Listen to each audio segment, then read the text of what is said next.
Deputy Speaker.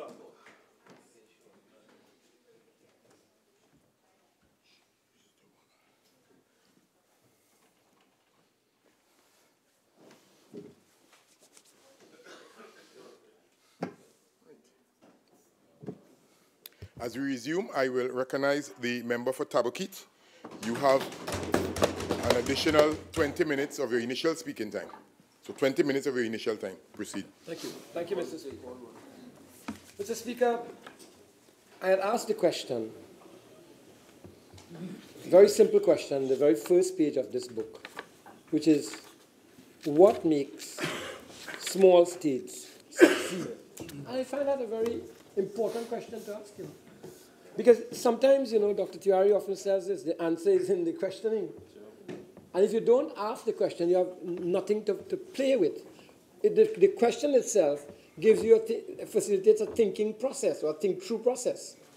And we have to ask that question. Trinidad and Tobago is a small state. What will make Trinidad and Tobago as a small state succeed? Now, I want to go back to a comment made by the Dean of the Lee Kuan Yew School of Public Policy. Wow. And he's the author of a book entitled The Great Convergence, Asia, the West, and the Logic of One World. Sure. He says, and I quote, many nations around the world envy Switzerland and Singapore, two of the most successful small states. Yet, so few have tried to understand the similarities and differences between them. Both countries have enjoyed good governance, many years of peace, economic prosperity, and social stability. But they are also different in many ways. Singapore succeeded because of exceptional leadership. And leadership is also about vision. And vision also does not remain a hallucination if it has the action to follow up. And that is what differentiates us on this side from the PNM on the other side. We have action to follow up with our vision. And so Singapore succeeded because of exceptional leadership. But Switzerland, by contrast, has adopted a bottom-up approach with heavy citizen involvement. The world needs to understand these two successful states better. Right? And I think that's important. Important. In addition, the two countries, Switzerland and Singapore, share some similarities, but there are important differences. Important differences. For example, Singapore is the archetypal development state whose success can be attributed to strong political leadership and long-term planning, whereas Switzerland's success is more organic process due to the propitious conversion of strong industries and a resilient citizenry. Now, I say that for a particular reason, because we have to ask the question, is there in the PNM the quality of leadership that could take this country forward in terms of diversifying the country? Is it? Is there what is necessary in this country to, though the country is as culturally heterogeneous as Switzerland, to also use that cultural diversity and heterogeneity to take the country forward? Take the country forward. We have, the member for Moruga Tableland, you know, went into some cultural matters and so on. And he was talking about a number of products like the scorpion pepper and hill rice. What's the difference? Why is it that we can't do something with the hill rice? He was correct. If you have hill rice, why can't it become like Uncle Ben, a brand?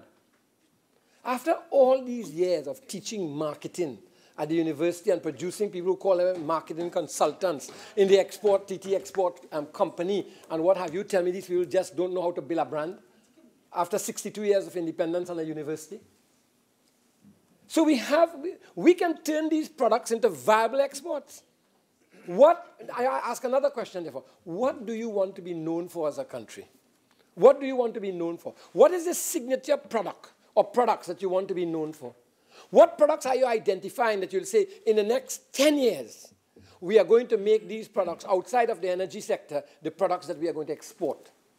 What it is in terms of those products that the world needs, that Trinidad and Tobago can identify and supply the world.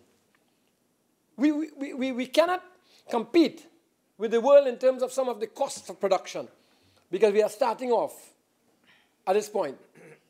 And we are not starting off at the same level at which they are. But we can differentiate our products and perhaps achieve a higher price for our products if we can identify things that the world needs which we could produce better than the world. But we haven't asked those questions. We have not asked those questions. And there are things we can produce. Take, for example, the one we beat up on all the time, cocoa. As I understand it, Dr. Tiwari, at the university, there were about 2,100 genes of cocoa. But what is the use of having 2,100 genes of cocoa when you can't turn cocoa into chocolate? Huh? Or when you go to Belgium and you go on the shelf, you see made with Trinidad and Tobago cocoa or Vancouver cocoa, as you see it now. So what prevents us from becoming a nation, a small state, that produces world-class chocolate? What prevents us? We are only limited by our minds, you know. But you see, in this process, the government has to change its approach. Maybe the government has to go back to either industrialization by invitation, or the government has to do another thing. The government has to want to partner financially and with other kinds of technological support, those small budding manufacturers so they can become big manufacturers. The facilitator role of the government. We don't want the government to become the manufacturer. But if people, like my friend from Naprima said, if NEDCO is being closed down and they cannot get financing, how do you expect them to go into it? They may not even have the wherewithal of a house to put up as a mortgage to borrow against the business, but they have the technical skills. Right there in Vancouver, the Montserrat Cooperative is producing beautiful dark chocolate, well packaged and everything. Go and talk to those people, TT Export. Go and talk to those people, Minister of Industry and Trade, and see how you can build that into a real viable export industry. So instead of exporting your cocoa, you get 20 times the amount when you export the chocolate. Value added. And that is value added, and that is foreign exchange. And you can do that. You know, we talk really very ad lib about agriculture. Countries that have become highly industrialized, agriculture was also their base of transformation. Yeah, agriculture. So why can't we focus as a start in terms of agriculture, sustainable jobs, exotic vegetables? You think exotic vegetables cannot grow in Trinidad? It can grow. I went to the home of a person who owns a very, very notable restaurant in Trinidad. And when I entered his yard, I was smelling all of these, what do you call them? Herbs. I was smelling it and I said, what is this? And then he took me to his backyard on about 15,000 square feet of land. And he had some of the most exotic herbs planted that he was using in his restaurant. In his restaurant.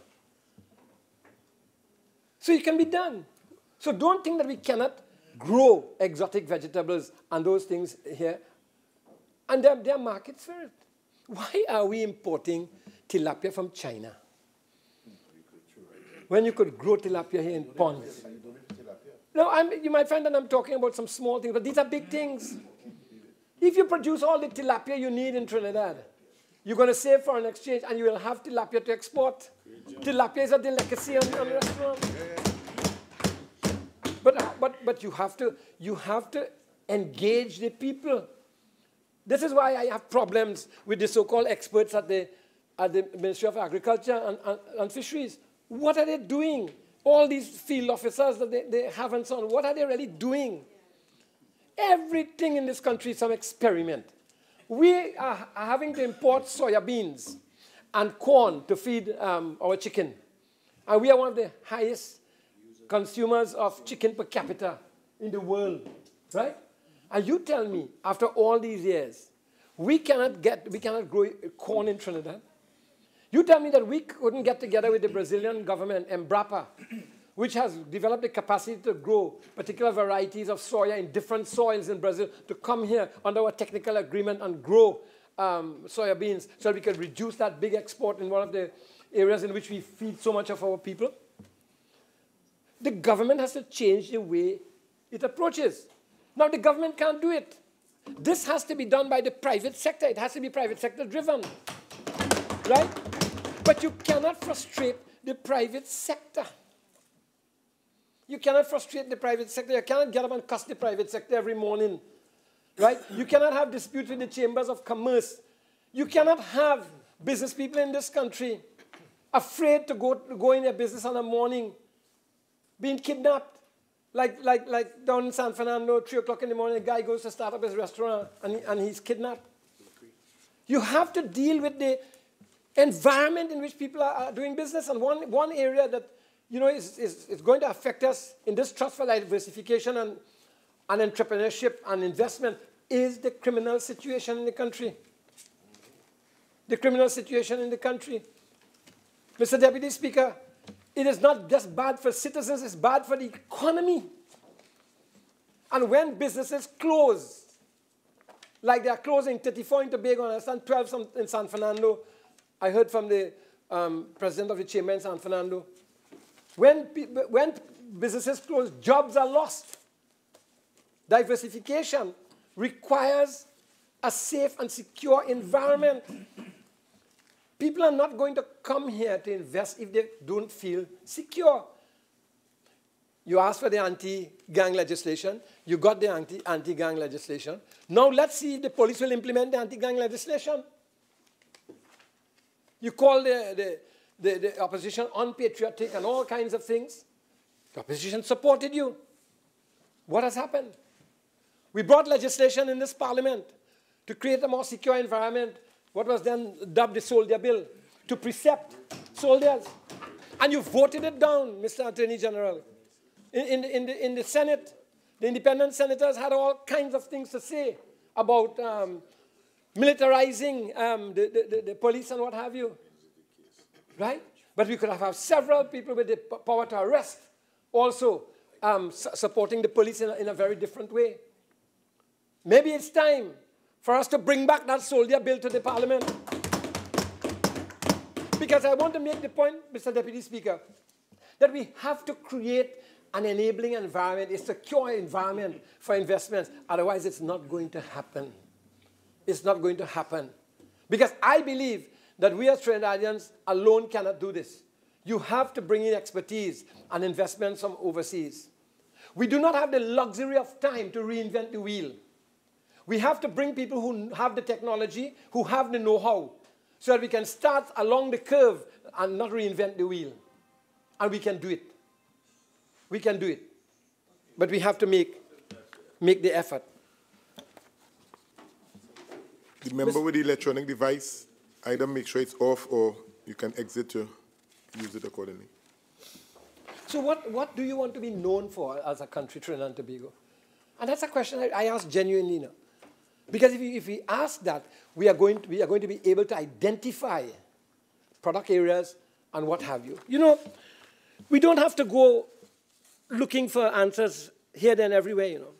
If you read from the Tun Abdul Razak School of Government, there's a working paper, number 2013 of 2002, Natural Resources and Economic Diversification, a case of Malaysia, and how Malaysia was able to do it and become a giant. I've been reading these documents in preparation for this because it gives you in some of these a pathway, a strategic plan in a way that you can adopt in your own country in order to do that. You can go and look at Cecile Fruman's article from the World Bank, Economic Diversification, and what they proposed. And they propose some things I think that is very important. Cecile makes the point that the foundation for diversification is private sector driven. And I want to share 3 or 4 of the points that's made in this article. 1, an appropriate incentive framework based upon a clear, transparent, and predictable business and investment climate. An appropriate incentive framework. What are the incentives? Look, we don't have the luxury of time. Perhaps we are 10 years behind in terms of our diversification trust. Has the government sat down to think about how they are going to incentivize diversification? If you look at our manifesto of 2015, you will see there that one of the things we spoke about was development of 7 economic zones. And those 7 economic zones were linked to resources in those areas that would have made each one of those areas prosperous areas. Right, Dr. Tiwari? Using the base. Using the base. Right? What has happened, for example, we talk about Libre. What are the dry docking facilities in Libre? We started discussions to pick up on the fact that the Panama Canal was being expanded and there will be a lot of opportunity for bunkering and what have you. Right? Because government changed. Where has all of that gone? Nowhere. So it's not, the People's Partnership government was not without ideas for diversification and expanding earnings. Galeota Phase 2. It was all there. Not only was that about diversification, but it's what emotion is about, a sustainable economy and sustainable jobs.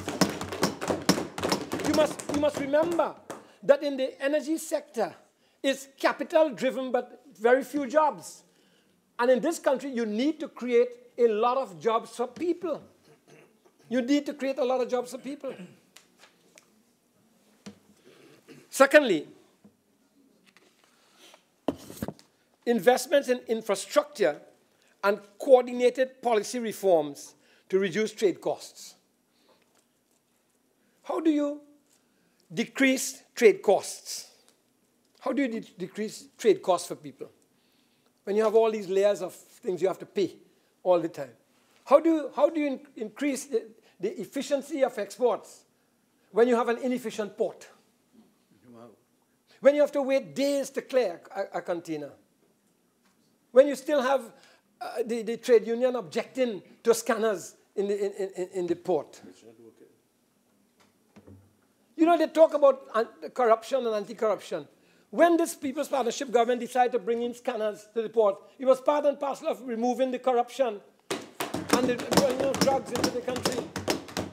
And again, Mr. Deputy, I talk about all that because, again, you have to have an environment that incentivizes, and incentives are not just about money, you know. Incentives are also about reducing bureaucracy, and incentives are also about adding value to how people go about doing business. We tend to want to think you measure incentives only in terms of money.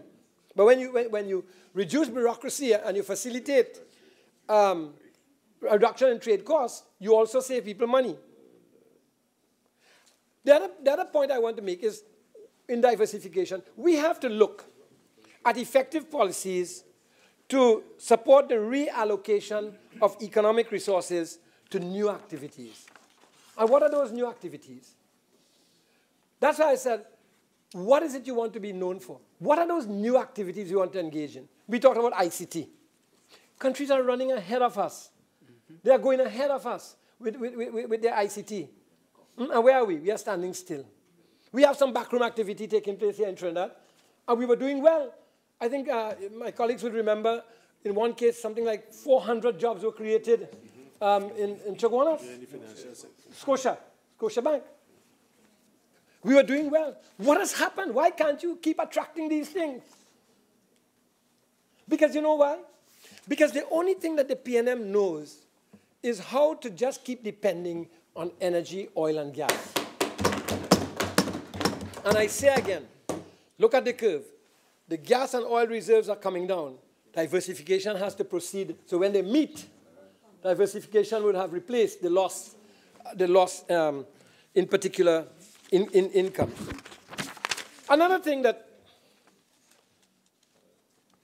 we have to look at is government intervening in areas where there is institutional failure. Institutional failure. Sorry? Institutions are failing in this country. Just try to go through the process of clearing some goods at the customs, and you'll understand what I mean.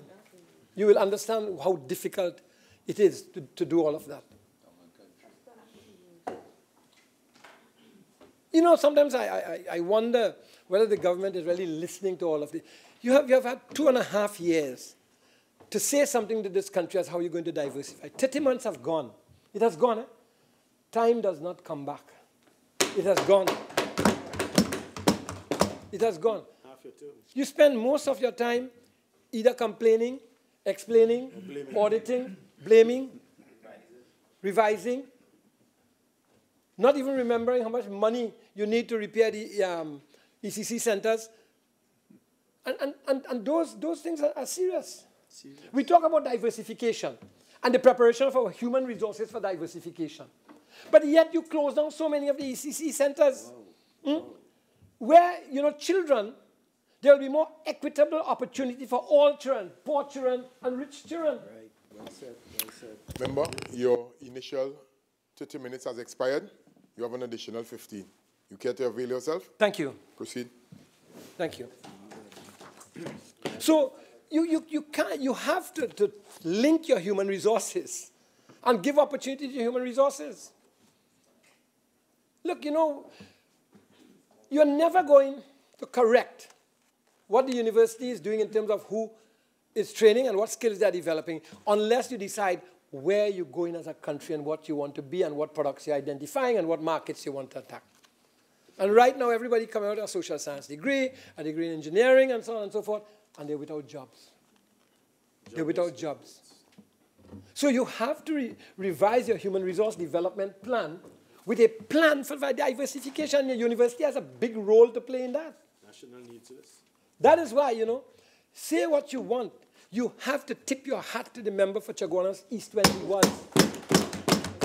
The member for Chaguanas East identified critical sectors, whether it was the drilling school, Yep. right, or the aviation school, or the number of NESC centers, Nurses. the nursing training program. What has happened to that? What has happened to all of that? We had a plan of how to link our human resource development to our diversification. Yes. That's the point I'm making. We had a plan. Demand-led. Demand-led. Thank you, Faisal. Demand-led. Mr. Deputy Speaker, so I come back to my question. In my view, while there are many pathways to diversification, I want to identify 2 particular pathways. And I want to identify them in the context of our foreign exchange problem and the need to create value-adding jobs and stop the frustration of young people. Young people are too frustrated in this country. Jobless graduates. They are growing alienated. But when they grow alienated, they also become cynical. And cynicism could be the birth of negative qualities and attitudes inimical to the growth and development of this society. Tensions. Correct. So we have to look at diversification in terms of results that bring us more foreign exchange. And then we have to look at diversification that saves foreign exchange, and which is of the order of import substitution, but which can also be developed into a future foreign exchange earner. You know, these may start as simple cottage industries, but with efficient marketing and market development, they can become sustainable export products. And don't just think about your market as the diaspora. Your market is way beyond the diaspora. You talk about pepper, but you closed down Caroni Green, which was producing pepper, and which could have been expanded. What the government did not understand is that there was an economics of scale that had to be achieved in order to reduce the overhead costs, and then that would have made a profit. That is what it is. But they were producing, and they were bringing on one small little piece of equipment. Then they would have dried it and create flakes. You go in any pizza shop across Italy, and the flakes is what you're throwing on pizza. Huh? And so on. So let me tell you something. That small pepper thing that they closed down, apart from sending 50 people or 250 people home, they have killed an initiative. So you do not now have the forward linkages The member for Moruga Tableland spoke about, oh, we have a culture where the colonial masters made us produce and we exported to their benefit. But here you have come as the PNM, you have done the same thing. You are making them export primary products rather than producing secondary products out of it in order to get more value added. What are you doing? What are you doing? Something is wrong in this state of Trinidad and Tobago under the PNM. Something is very, very wrong. And you know, they will say, well, you were there. I just want to make this point very clear. Yes, we were there. But we have never run away from our responsibility of saying we did wrong or we did right. But they were there for over 80% of the time. Mr. Deputy Speaker, you know, when I was a junior minister of tourism, Dr. Tiwari was a senior minister then in the NAR government. And Dr. Tiwari was interested in having the yachties come to Trinidad. And Carlos John was the head of the tourism organization. And we identified Chagaramas as a place where, you know, yachties could come. And we went on a trip to America. And do you know that is where that was born? And today that is very successful. See what I tell you again? What do you want to be famous for? You have to ask that question. We have the things here in this country. All right? So, for example, yachties might want to come down here and have their boats refitted using our teak. Right? So you shut down the export of teaks. I agree with that. But have you gone on to take that very teak and train your people to produce beds? But when you go to court, all the beds come from Malaysia. Right? When we are capable of designing those beds for Trinidad. You know, there's Furniture Plus, Mr. Amjad Khan. Mr. Amjad Khan came to Brazil while I was ambassador there. Amjad Ali, sorry. And he came, and he was the furniture man. And we sat down and talked. And I said, Mr. Amjad, what you have to do is design furniture in Trinidad.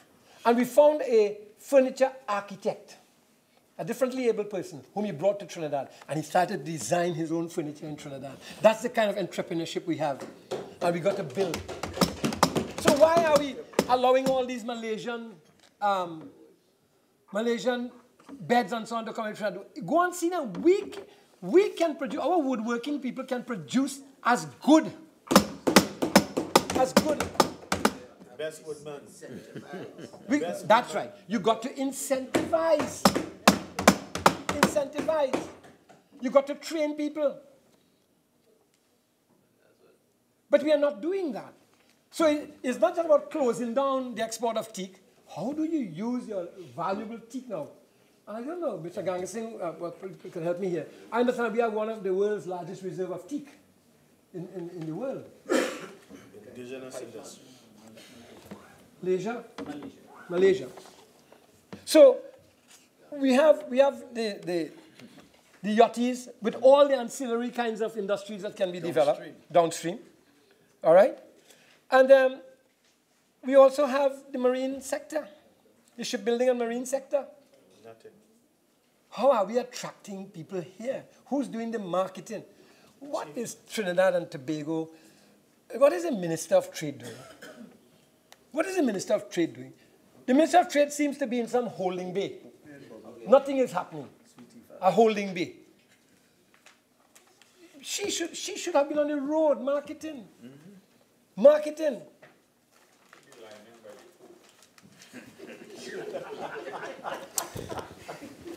Mr. Deputy Speaker. Member, 1 second. Again. Couva South. Try and desist. Proceed, Tabakit. Thank you.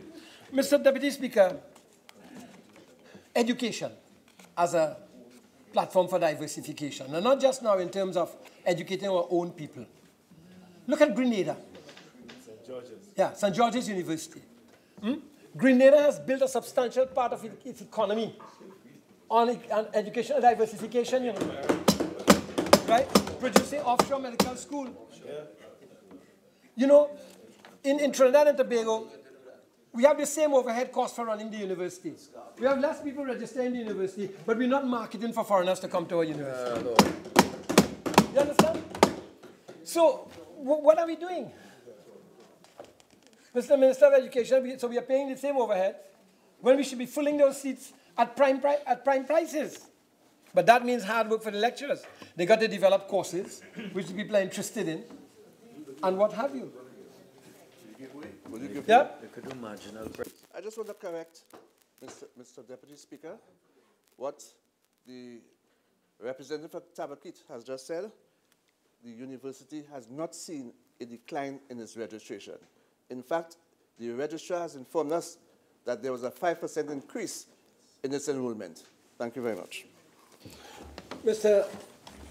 Deputy Speaker, the tertiary education sector as a whole has seen a decline in registration. The tertiary sector as a whole has seen a decline. But even so, my point is still well taken, right? Then there's the other area. You know, people scoffed. We talk about diversification, but you know, diversification requires advanced thinking. People scoffed when we started to talk about the green economy, the blue economy, and the silver economy. Digital. But you know, when you talk diversification, you have to talk about environmental protection also. And when you link the green economy with your manufacturing sector, then you are going to get the attention of the world, believe it. And you're going to be protecting the environment. You know, if you look at the blue economy provides at least 8 or 9 opportunities. Shipping and port facilities, fisheries, tourism, aquaculture, energy, biotechnology, submarine mining, and seabed assets as a value proposition in ocean-related activities. We knew what we were doing. But people were conned into believing something else. And today, the very people are turning around and say, boy, we made a mistake. We made a mistake. Why don't you guys come back in there as quickly as possible? You know, I'm amazed. I'm amazed at the dissension in people about the performance of the PNM government. I'm really amazed. I have never seen so much dissension for any government in 2 years.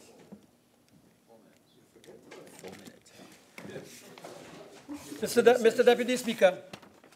Deputy Speaker, diversification strategy must, in my view, and this is what we will do, and we have already begun to work on it, set a 10-year time frame. Yes. We are beginning to identify the short-term and medium-term projects as well as the long-term planning. Tell them. We believe that the private sector has to drive this diversification, and the government must be the facilitator.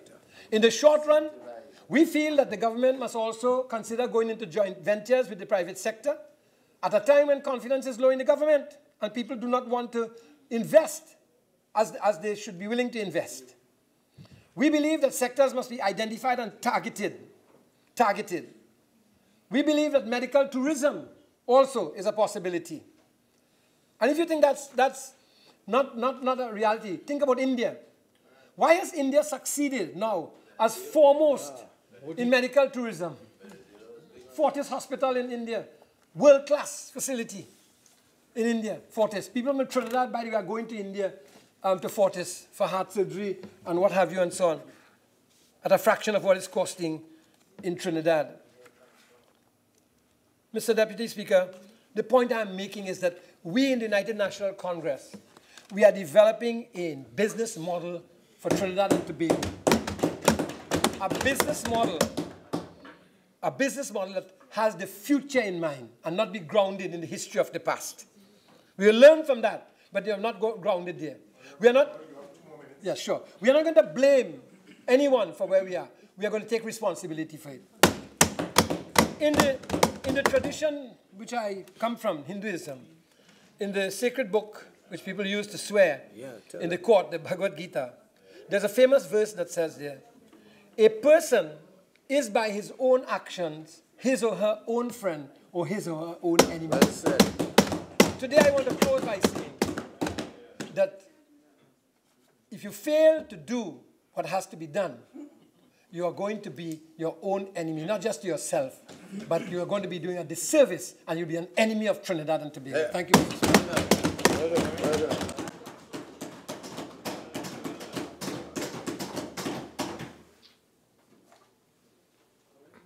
Leader of the House.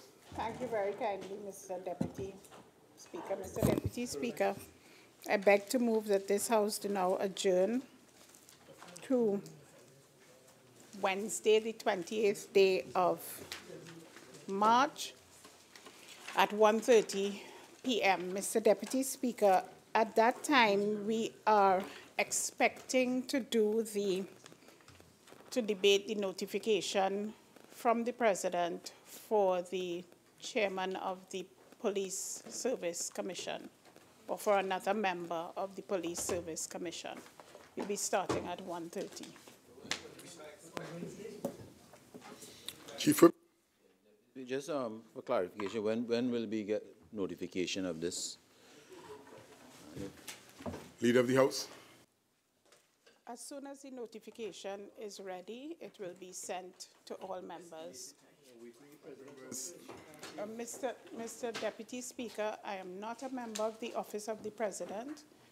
As soon as the notification comes from the Office of the President, it will be circulated. Hold on. One second.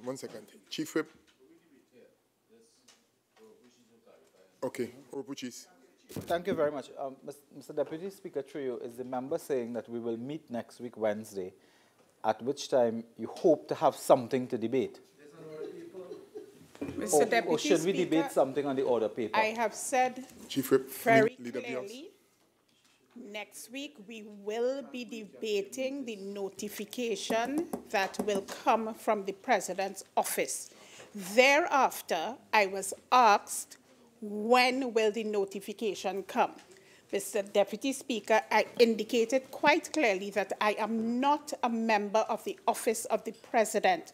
However, a notification will come, and on Wednesday that is why we are meeting, and we will debate that notification on Wednesday. And Mr. Deputy Speaker, that is as much as I can say, but I'm asking that the Parliament do now adjourn, this House do now adjourn to Wednesday, the 20th day of March at 1:30 p.m.